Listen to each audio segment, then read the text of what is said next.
CFMoto Ibex countershaft oil seal leak, common problem. I'm going to try to do this video on how to fix it. I replaced this. I put the 1 tooth larger sprocket on here a while back, and I think this 15 tooth is 14 in stock anyway. You see my white marks there, but you see that oil, there's oil leaking down from behind that sprocket. I had recently cleaned this up real good. There's no oil on it, like 100 or so miles ago. You can see there's oil residue up here, but there's no oil running down. This little breather pipe in here can cause an oil leak, but that's not it. So it's not chain lubes. I haven't put any chain lube on. So yep, seal oil leak. All right, guys. So the countershaft seal is leaking. I have to look at the mileage. I think it's 3,700 miles on the bike. So definitely leaking. See the oil that's been running down here. I've cleaned the bike a couple of times to try to see, but yeah, that's exactly where the oil's coming from. I'm gonna try to do just kind of a quick video how to do this.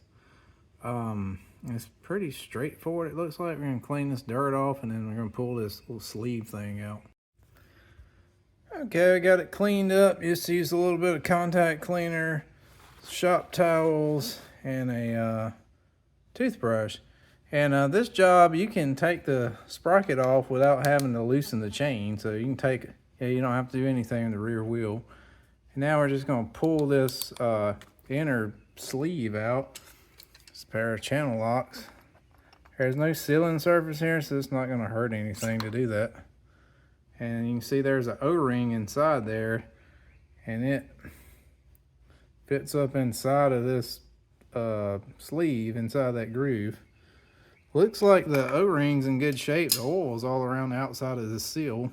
So we're gonna pop the seal out now. It looks real easy to get out and just dig in there and pull it out. All right, the seal puller.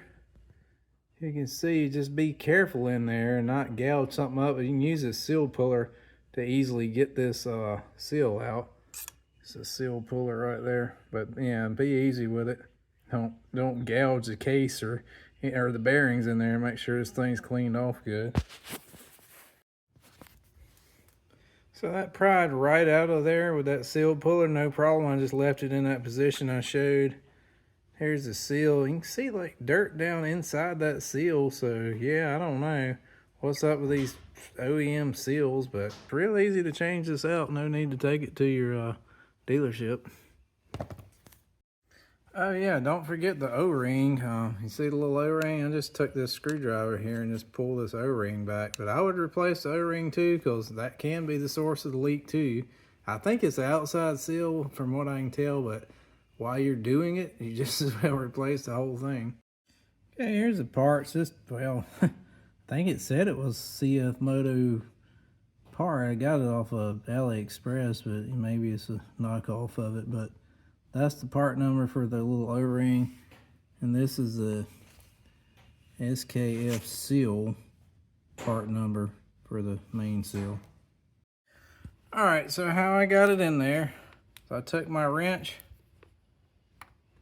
I set my wrench on there, I got the seal sitting in there straight by hand where it's set up there. I started just tapping around this with this wrench with a hammer.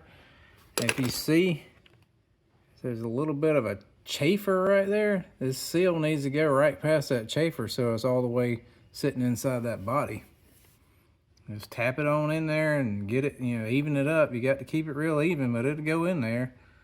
So that's how you get the seal in there. So it's real easy to get in there, in and out.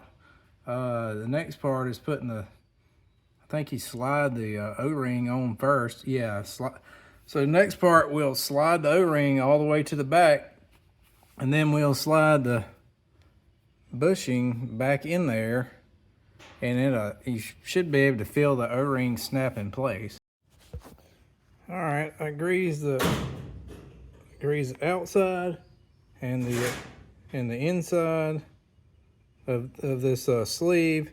So the outside, is going to slide in there. I've got the O-ring. I put some grease on the O-ring and pushed it all the way back.